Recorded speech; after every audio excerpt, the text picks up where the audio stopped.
Hi, and welcome to another episode of About the Authors TV. I'm your host, Jake Brown. Selling is storytelling, and QVC star Kim Gravel is one of the best in the business. Try selling $1 million worth of apparel live on the air in under 7 minutes, and you might beat a record as one of the network's most talented retail raconteurs. Beginning when she scripted her own TV show, Kim of Queens, on the Lifetime Network, who called Gravel one of the country's most successful and outspoken pageant coaches, on a mission to find diamonds in the rough and transform them into confident young women. With the Wrap reporting that her show has been rating well for the network, earning a 16% increase over their primetime average in the advertiser-coveted adults 18 to 49 and its key demographic, women 25 to 54 brackets. Branching out next based off the show's success into launching her equally as successful apparel line, Belle by Kim Gravel, and a year later the Belle Beauty cosmetic line with the QVC network, where Kim has appeared since for years before millions of viewers each week, selling her brands to the tune of millions of dollars in sales. After collecting confidence for years, she's here today to talk about her debut book of the same title. Kim, welcome to the show. You've told stories through so many forms over your career, on the stage and TV and now in book. Traveling back to your childhood, which among them did you first find yourself drawn to the art form through?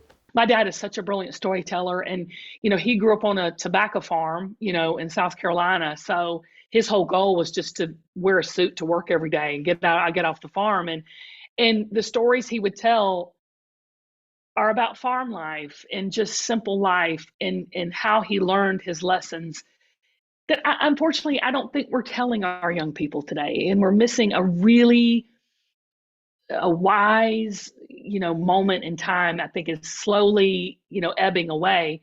But I will tell you, my dad and my mom, because my mom's solid. She talk about confident. Ain't nobody more confident than that woman. But my dad telling me the stories has made me the storyteller that I am today. It really has. The thing that I loved about storytelling was not so much telling the stories, but reading and watching TV, but also like even in my little world, all my friends and their stories and their parents' stories. I have been collecting stories probably my entire life.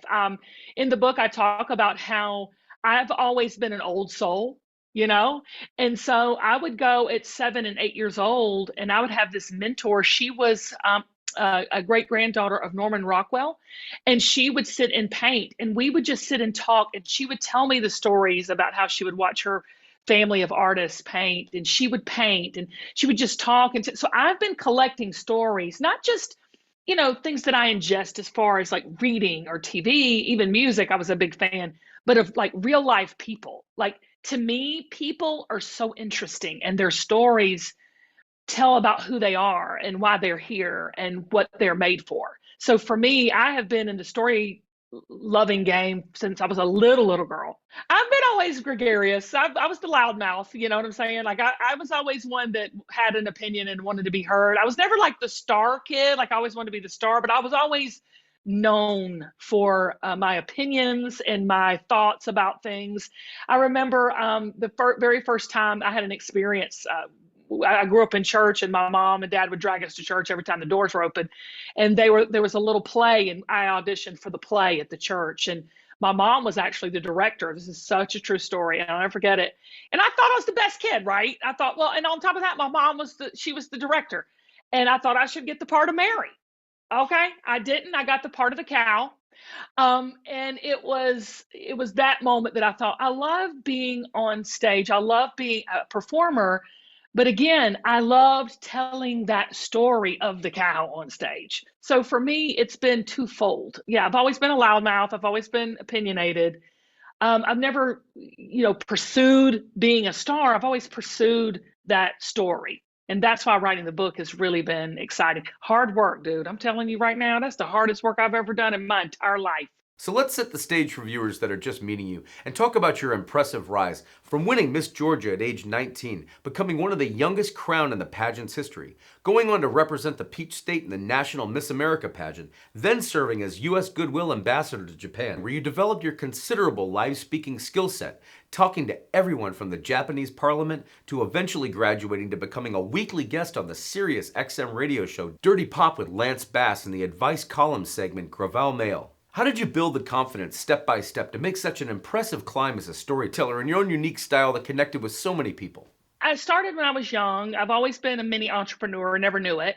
And entrepreneurs look really different in different, different bodies and different takes different shapes for different people. But I've always been, selling the stick of gum or doing the lemonade stand or creating things from nothing to do, I was in my fifth grade talent show. That's when I knew I was not just, I thought, oh, I'll be a singer. I didn't understand that how I got it all together and assembled the band and did all that. That was the true gift, not just the singing. It was the entrepreneurial spirit behind creating something that really was in my future. Didn't know it at the time, of course. I will say, for me, this journey has been one of absolute hard work for sure, but I've really bumped into everything in my life, and I really think that people and their callings and not just their occupation but their vocations, like that voice that comes within, that your journey that you take, you don't almost have to hustle for it. Well, you don't. I don't believe in the hustle culture. So for me, I've always just been, walking through the doors that open, and I never ever dreamed, true story, of having an apparel line on one of the greatest like television retailers, home shopping networks ever. I never sit down and said, that's what I want to do. You know what I'm saying? I kind of just bumped into it. It just appeared, and I walked through that door. And for me, in my collecting confidence all throughout even my younger years, I look back now, because that's what we do when we get our age. We look back. Hindsight is, really 2020. And I see all those moments of those doors that opened for me. And some I took, and some I was not wise enough to walk through them. You know what I'm saying? And they found me in different times in different ways. But that confidence has been built through, honestly, I think we all have it when we come into this earth. I think we have that confidence.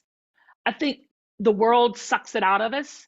Comparison chips it away, and mistakes and messes make us doubt ourselves.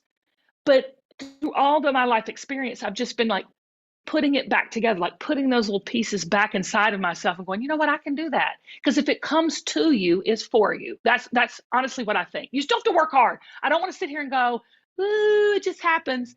But it does just happen. You just got to be wise enough, perceptive enough to recognize it and move in it. I went through a painful divorce very, very young. I was like 21. I thought my life was over. You know how you do when you're 20 something years old, you think you've screwed up, it's over, you think your life is over. And I moved out on my own, and I decided to call this local little community TV station that was just down the road. It was literally two buildings over. I mean, it was two turntables and a microphone, a wood panel, and one microphone and one little switcher. And I said, I'm going to tell my story, my painful divorce, and how I've made this big mistake in my life. Somebody will listen. Again, I'm always about the story. And I had one. At 21, I had a past, a sordid past. And I thought, I'm going to get on this community station. There's other women out there, young women, probably have gone through breakups or whatever. That led to me having a 10-year community talk show in Atlanta. Now, when I tell you it was it was small but special. It was the breeding and training ground. I did it for 10 years. Never made a dime, worked a full-time job, and really honed my chops at TV, live TV at that, for 10 years. No, but I mean, what, 100 people must have watched it? And from that, I thought, well, maybe I can have a bigger platform. I was always preparing for next level. And I think that's key. If you want to be successful in anything, you're always preparing while you're working for the next level. Don't always just stay where you are and be content. Well, you can be content, but don't be satisfied. Never be satisfied. And I was never satisfied. You then parlayed the success above into your own hit TV show on the Lifetime Network, where Deadline reported it focuses on Gravel's mission to find talented young girls who might be passed over at first glance and transform them with tough love and humor into confident young women. How within Kim of Queens did you draw on your own experience as a beauty pageant contestant and queen to mentor the next generation in a positive way that belies the usual sort of brush that these pageants can be painted with these days? For me, the unfolding of this career, again, has not been planned. I mean, it just wasn't methodically thought out. It was this one step at a time. it was just that lamp into my feet that I would just take that one step and the next step would unfold. I think what happens to most of us is we're paralyzed in our self-doubt and lack of confidence to even take a step. I took the next step after that and said I was going to travel the country, and I spoke to women's groups. And then after that, I said, well, this would be a great reality TV show. And then so I in my basement did a little tiny video about being a woman who was 20 pounds overweight but had a message. It resonated. This is a true story. It resonated with a 15-year-old wonder kid Hollywood producer. He was 15. I was 30. He pitched the show. It got picked up by Lifetime. We did the TV show. I don't know how, again, I just bump, bump, bump, bump, bump. After the TV show, I said, I want my own brands. And that entrepreneurial spirit really woke up again. And we pursued QVC. And again, it just unfolded. That's the thing. A lot of times we think these opportunities that people get, like what I've gotten, like how you've asked me, how did you get here? How did this start? We think it's some big thing that's out of reach. But every large meeting, I was just at a large meeting with Walmart 2 days ago, sitting in Walmart, pitching Walmart, the biggest retailer in the country.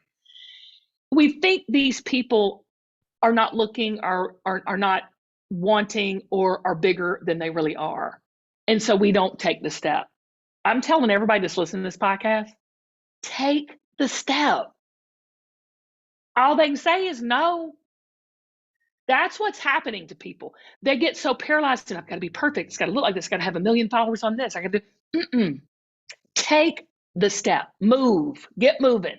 That's how I know somebody wants success, is because they're doing something. They're not just talking, they do it. Like so many people say, like the reality TV world and TV is fake. And I would say some of the scenarios are fake, but you can't fake the funk on TV and be successful. Meaning, like, people love what is authentic and real, whether it's bad or good. Like, I mean, who doesn't love a great, like, Real Housewives of whomever? Those women forget the camera's on, right? Like, they just are who they are. That's who they are. It might be magnified and edited to the nth degree, but at the core of it, that's who you are. So I say to people who do TV or want to do TV, be yourself. The good, the bad, and the ugly. The loud, the stupid, don't pretend to be something you're not. And in a world full of imposters and people who have imposter syndrome, that's all we are, is trying to show our very best perfect selves. And ain't none of us perfect. I mean, come on. You know this. You follow bands. You've written these books. You've been around. And really, our most true authentic self is what people connects with. And that's how we did it. Like, I was just like, look, and they've tried to give me the dumbest scenarios. I was just like, well, I would never do that. So at the end of the day, I would just try to make the realness come through, the message or the lesson, or, if I was pissed, I would let you know. If I was happy, I'd let you know. And you forget the cameras are there, and you just got to trust your instinct about being authentic. And if you don't, you're not going to be successful. I mean, I can look at a show and go, that ain't going to work. They're not real. I have children. I know the power of influence that these television and TikTokers and Instagrammers and all this have on society. And honestly, again, it's so a misleading concept that a 2-second or 30-second or 30-minute TV show can really speak life or death into somebody's life. And so I was very scared. The responsibility, I'm not ignorant to it. I mean, there's a huge responsibility, but at the end of the day, it is that authenticity and who I am as a person. I always say this about parenting too, but I say this about business and anything. People connect to who you are, not what you say and do. There's a lot of people yapping and a lot of people doing some good things, but if they're really crappy people, that's going to come through. Eventually, it's going to rear its ugly head, and it's going to show who they are.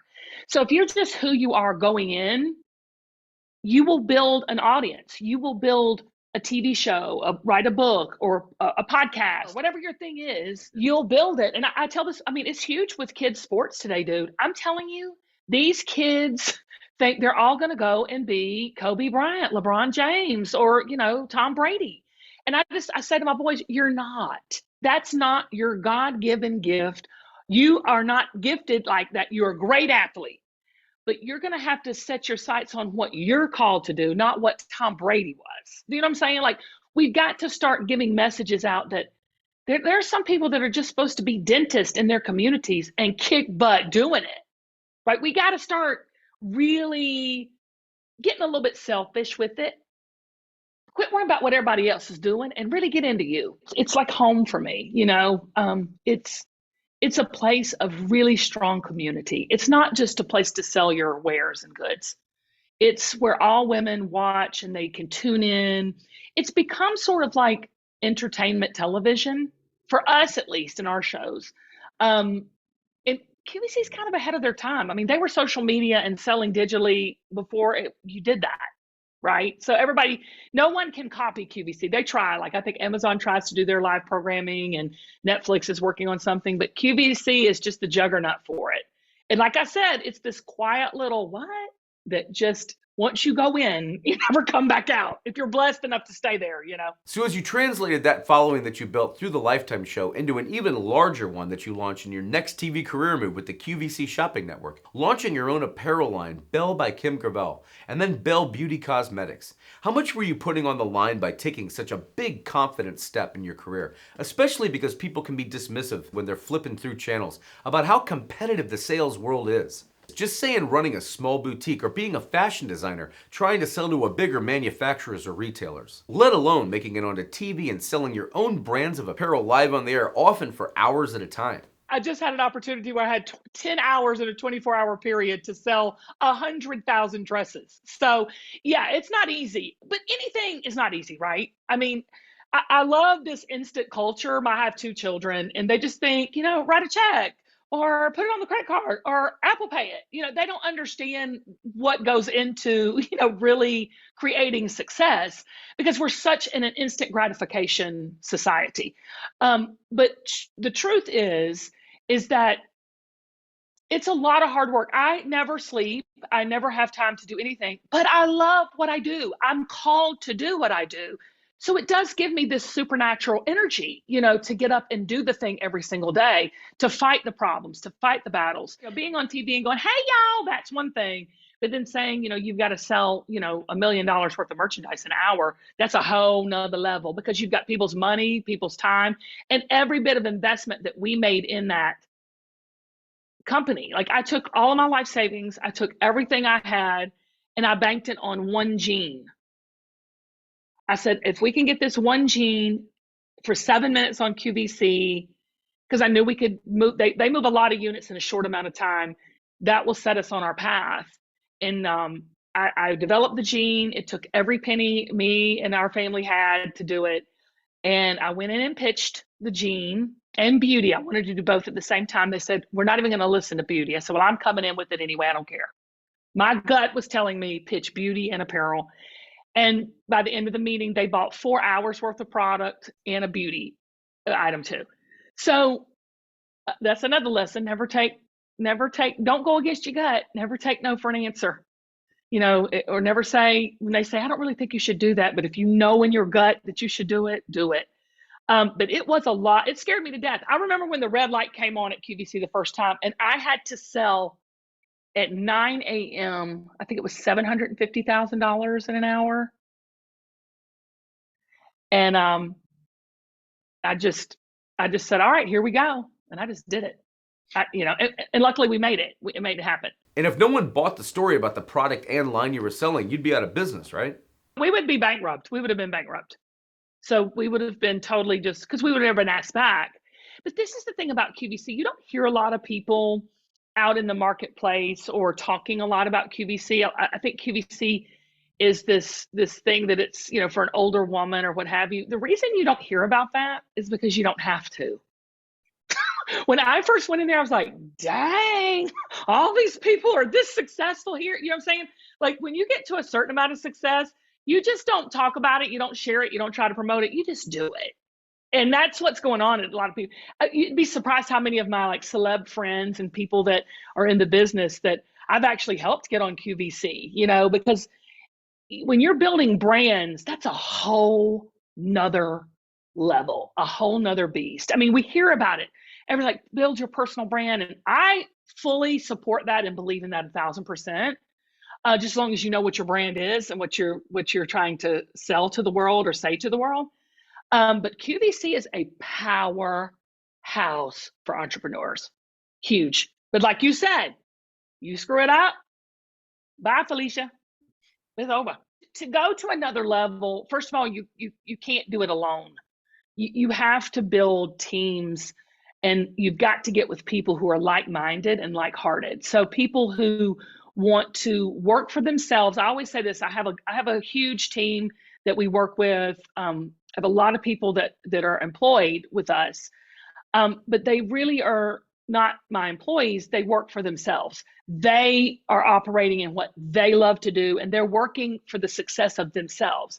And that's really important. That's my business philosophy. It's not just, come on, you work for me. Here we go. Do this. You do this. I actually believe that when people run their own little businesses within the big business, that's where you see the most success. Now, I will tell you, I had to immediately find manufacturers that I trusted, find, investment partners, find, success also, if you're not prepared for it, will sink you as well. You've got to make sure the timing is right. And that also takes confidence, because I've had to say no to some growth early on that I knew we were not going to be able to sustain. This was going to be, a killer for the company if we took that step out. You know what I'm saying? They wanted to really go and run with it. But I thought, I don't know. So you got to be able to say no too at times when you know you're not ready. And that's hard. And that takes a lot of confidence. That takes a lot of confidence to say, yeah, I just pretty much, that's not for me right now. Okay, so at what point did you feel like you'd amassed enough expertise and experience in collecting confidence to then begin writing a book about how to, as the subtitle states, start where you are and become the person you were meant to be? And what were your most challenging mountains to climb in this next journey you took on versus those aspects that maybe came easier to you as you were writing? Can I just say it was absolute hell? To all the authors that prolifically write books on a regular basis all the time, I just want to say, you are amazing, because it's the hardest thing I've ever done. It is the hardest thing I've ever done. It was like birthing quadruplets with absolutely no epidural. It was so hard. I mean, call me ADHD. I don't know. Maybe I got attention problem. I don't know. But it was so hard to sit down, and very emotional, and very it was like a therapy session too, when you're writing about your own personal moments, but also what you're saying to people. And maybe it's this live TV. I think it's one and done, and it's here today and gone tomorrow. But it's in writing now. It's here, and it was very difficult. I think the next book will probably be a little bit easier on me emotionally and mentally. But I will tell you, it was not. It was a tough road. I mean, I was like a toddler in a tantrum at some points, and I was just like, I don't know, damn it. I mean, it was that way. And luckily, I've asked everybody, like, if I just like touch by an angel, or just people? They're like, no. Every author goes through this. The doubt. Oh my God, the doubt you have in writing a book. So, I just especially when you're writing one about confidence. Oh, please. I was challenged on that constantly. But that's the thing about confidence. It's not consistent. It ebbs and flows, it waxes and wanes. So I was actually like preaching to the choir. You know what I'm saying? I was still saying this stuff and going, oh Lord, this is how I feel right now. So it was good. It was good. It was hard. Hats off to authors out there. You're brilliant. Again, throughout this book and writing it, I'm not a counselor. I'm not a psychologist. I'm not even that book smart. I mean, I'm just a street smart woman who's been out there, making her way, and have learned a lot.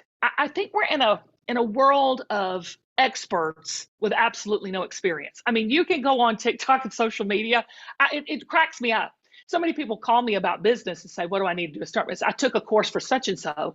And the person they took the course from has never run a business in their life. That's the world we live in, right? Everybody's an expert and has no experience. So this book was just a way for me to log my experience and really make it about the reader, because I'm so passionate about seeing people really walk in what they're called to be. We call it purpose. I call it calling. I think everybody has one. I think that's the biggest question everyone has for their lives. I go around and speak to a lot of women's organizations and businesses around the country, and I'll ask the question, how many of you think we all have a purpose? Everybody raises their hand. I say, put it back down. How many of you know what yours is? And you could hear absolute crickets and silence, no movement, no sound, because I think that's the big question. And what I've been so fortunate to be able to do is figure out what my calling is. And now that I move in that, the confidence, you can't talk me out of nothing. I mean, because I know what I'm made to do. So, and I know what I'm not made to do. So when someone approaches me, I'm like, honey, I can't do that. That's not me. But call Lawrence, call my friend Judy, call Tracy. I got somebody that can do that for you. That's not my skill set, or that's not what I'm made to do. So I can be not only confident in what I'm made to do, but I can also refer, create community, and give opportunities to other people in what they're created to do. That's what true confidence looks like. And that only came from a life of lived experiences, both good and bad. Which is what most people say someone needs to accrue anyway before they sit down and write a book of the kind you did here. And it sounds like you've caught the writing bug. What's coming up next? Maybe keeping confidence. Now you've collected it. How do you keep it? I don't know. I think I like fiction too. I'm a big reader myself. I'm a fan of Malcolm Gladwell. He's not fiction, but I love his books. And then I just love a good old romance novel too. So I don't know. I'm going to step out of the box. I will tell you, writing the first one made me feel free. I think everyone should write something about their life and about themselves. I think it would really, I tell people all the time, journal, do something. That writing process helped me immensely. I mean, no more therapy bills, when you write. That's a good tip. And theoretically, you're getting paid for it versus paying for it if people are buying it. Well, that's the big get, right? Are people going to buy what you're selling? That's the story of my life. So when will you be doing your first official live QVC pre-sale of the book? We've already been pre-selling it. It's been going strong. You'll no doubt be signing copies of all day long at your annual sold-out women's conference that you hold in your hometown of Atlanta each year. What sort of advice do you give young women entrepreneurs and aspiring authors who ask you for your guidance about everything from book writing to brand building? I always say, this is my mission statement. This is my mantra. This is my life's mission. If that doesn't fit into this, I'm not doing it.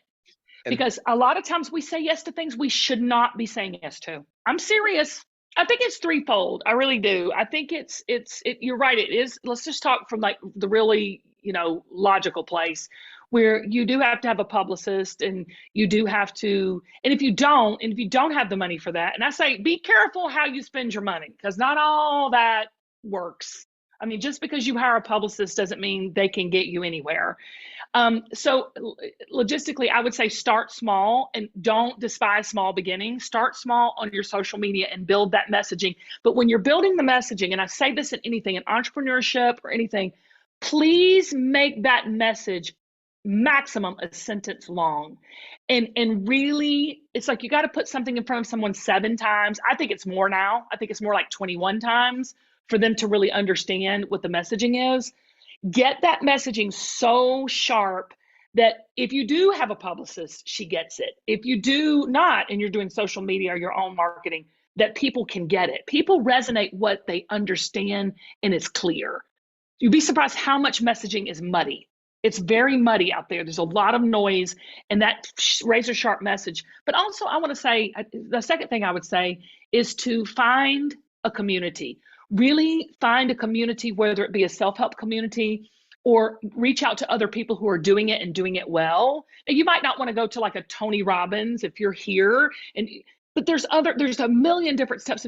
Make friends, network, really get to know people who are like-minded and like-hearted, and build relationships. And the bigger picture is that number three, where my daddy used to always say this. He would, oh, he's such a great storyteller. He's still alive, but he can tell some stories, and they were always hilarious. And then had that nugget of wisdom at the end, that Southern colloquialism that would be like, "Dadgummit, never saw that coming." But he always used to say to me, "You're on stage, but it ain't about you." He said, "If you make it about your audience, they'll always come to see you." Finally, how much fun has it been for you having your parents as audience members watching all this happen for you over the last 20 years? It's so much fun because my parents are, they're here and they're watching this unfold. I mean, we just went to IHOP for breakfast this morning. They're both in their mid to late 70s. And, Dad said, today, he said, you're living my dream, He said, "You're living my dream."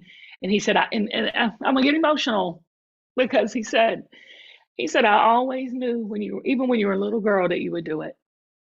That's taken me a long time to get here. But I mean, as a parent, to be able to say that to your child and watch that unfold, they did something right. I mean, it's just one of those things where it's just that's the full circle moment, right? Talk about collecting confidence. And I got every bit of it from them. They lived it. They didn't talk about it. They dug it out and lived it right in front of me. Kim, it's been a blast talking today. Congratulations on all your success. Welcome to the world of writers, and thanks so much for being on About the Authors TV. Have a good one. You too.